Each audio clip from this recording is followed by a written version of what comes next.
Caribbean सागर के बीच एक परिवार अपनी यॉट पर छुट्टियां मना रहा होता है। माँ जूलिया तैरने के लिए पानी में कूद जाती है। आराम करते समय उसे कुछ अजीब महसूस होता है, लेकिन क्योंकि आसपास कुछ दिखाई नहीं देता, वह सोचती है कि शायद उसका भ्रम होगा। कुछ सेकंड बाद वही अजीब एहसास फिर होता है। इस बार भी कुछ नजर नहीं आता, लेकिन अब वह घबरा जाती है और यॉट की तरफ तैरना शुरू करती है। तभी अचानक कोई उसकी टांग खींचने लगता है और वह मदद के लिए जोर जोर से चिल्लाने लगती है। उसकी बेटी कैसी हेडफोन लगाकर म्यूजिक सुन रही होती है, इसलिए उसे कुछ सुनाई नहीं देता। पति टॉम और बेटा बेन मछली पकड़ने में व्यस्त होते हैं। जूलिया पानी के ऊपर टिकने की कोशिश करती है, लेकिन मुंह में पानी जाने की वजह से चिल्लाना मुश्किल हो जाता है। थोड़ी देर बाद टॉम को एहसास होता है कि काफी देर से उसने जूलिया को नहीं देखा। वह यॉट पर उसे ढूंढता है और फिर अपनी पत्नी को खतरे में देख लेता है। वह बच्चों को बुलाता है, यॉट को उस तरफ ले जाता है और पानी में कूद जाता है। जल्दी से जूलिया तक पहुंचकर उसे संभालता है और यॉट की ओर तैरता है। बच्चे दोनों को ऊपर खींच लेते हैं। परिवार जूलिया को संभालता है, लेकिन जूलिया खुद को समझाती है कि शायद लहरों की वजह से ऐसा हुआ होगा।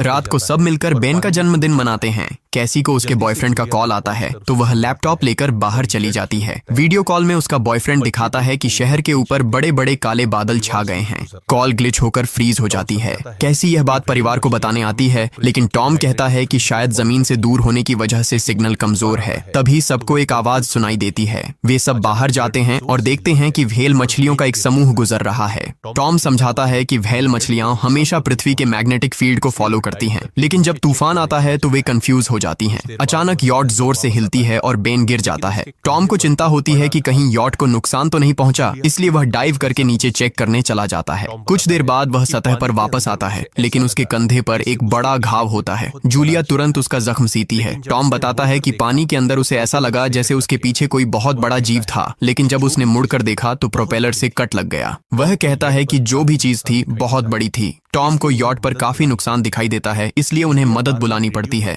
जूलिया बार बार रेडियो पर कोशिश करती है। कैसी फोन पर सिग्नल ढूंढती है, लेकिन कुछ भी काम नहीं करता। तभी कैसी को एक अजीब सा जीव दिखाई देता है और वह चिल्ला उठती है, लेकिन वह तो बस बेन होता है जो मास्क पहनकर मजाक कर रहा होता है। कुछ देर बाद यॉट पूरी तरह बंद हो जाती है और समुद्र के बीच में फंस जाती है। जूलिया रेडियो में एक आवाज सुनती है, लेकिन आवाज इतनी खराब होती है कि उसे कुछ समझ नहीं आता। टॉम परिवार को बताता है कि उनके पास सिर्फ 4 दिन का खाना पानी बचा है और अब उन्हें किसी मछली पकड़ने वाली नाव का इंतजार करना होगा। अचानक रडार पर कुछ डिटेक्ट होता है और परिवार को एक अजीब सी आवाज सुनाई देती है। सब दौड़कर बाहर आते हैं और हैरानी से देखते हैं कि कई सारे उल्कापिंड जमीन पर गिर रहे हैं। जहां जहां उल्कापिंड गिरते हैं वहां बड़े धमाके होते हैं। एक उल्कापिंड पानी में उनके पास गिरता है तो टॉम तुरंत यॉट को चलाने की कोशिश करता है। इंजन मुश्किल से चलता है, लेकिन तभी एक और उल्कापिंड उस इलाके को हिट करता है। परिवार डर के मारे एक दूसरे को कसकर पकड़ लेता है। तभी टॉम को समझ आता है कि जो आग के गोले गिर रहे हैं वे उल्कापिंड नहीं बल्कि सैटेलाइट्स हैं। उसी वक्त बेन देखता है कि यॉट से धुआं निकल रहा है।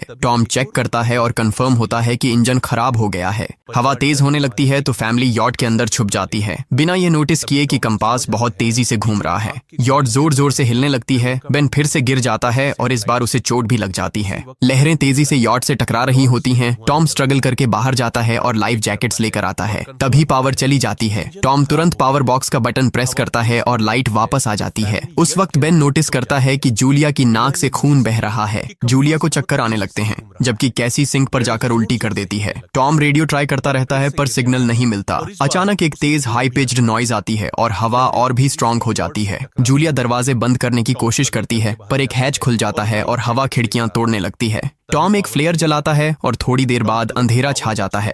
अगली सुबह फैमिली शॉक में उठती है कि वो स्टॉर्म से बच गए हैं, लेकिन यॉट आधी तबाह हो गई होती है। जब वो बाहर आते हैं तो देखते हैं कि समुद्र का पानी गायब हो गया है और यॉट अब जमीन पर अटकी है। सब ये देखकर शॉक में आ जाते हैं। कैसी सिग्नल चेक करती है पर नेटवर्क बिल्कुल डाउन होता है। बेन 2 मरे हुए केकड़ों से खेलने लगता है। टॉम कंपास चेक करता है और देखता है कि वो उल्टा हो गया है। ये आखिरी बार 7 लाख साल पहले हुआ था। कैसी को लगता है कि उसका बॉयफ्रेंड मर गया होगा और वो टूट जाती है। जब जूलिया उसे समझाने आती है तो कैसी उसे दूर कर देती है और छुपने चली जाती है। जूलिया और टॉम बची हुई सप्लाईज देखते हैं। बेन अपने बर्थडे बलून्स एक पत्थर से बांध देता है ताकि शायद कोई बचा हुआ सर्वाइवर देख ले। टॉम फिर रेडियो ट्राई करता है और इस बार एक आदमी से कनेक्शन हो जाता है। उसका नाम नाव होता है और वो एक सबमरीन का कैप्टन होता है। उसकी सबमरीन भी लैंड पर अटक गई है। वो कंफर्म करता है कि मैग्नेटिक पोल्स रिवर्स हो गए हैं, इसलिए ओशन पीछे हट गया है और जमीन डूब गई है। वो कहता है कि उसने अभी तक और सर्वाइवर्स नहीं देखे और कम्युनिकेशन सिस्टम्स बिल्कुल डाउन हो गए हैं। वो मजीद ये भी कहता है कि पोल्स फिर रिवर्स होंगे और शायद एक हफ्ते में समुंदर वापस आ जाएगा।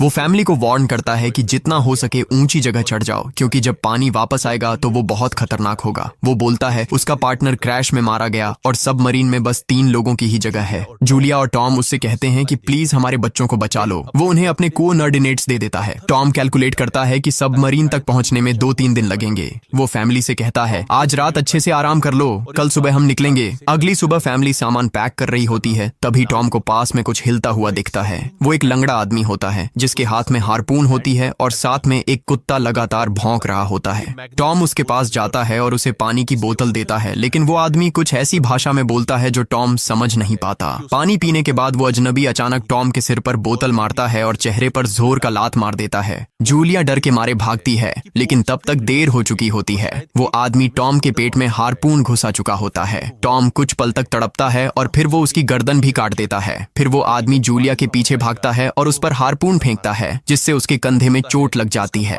जूलिया दर्द सहते हुए यॉट के अंदर भागती है और बच्चों को बोलती है कि छुप जाओ। वो दरवाजा लॉक कर देती है। कैसी और बेन सोफे के अंदर घुस जाते हैं। जूलिया उन्हें फ्लेयर गन पकड़ाती है और खुद एक चाकू लेकर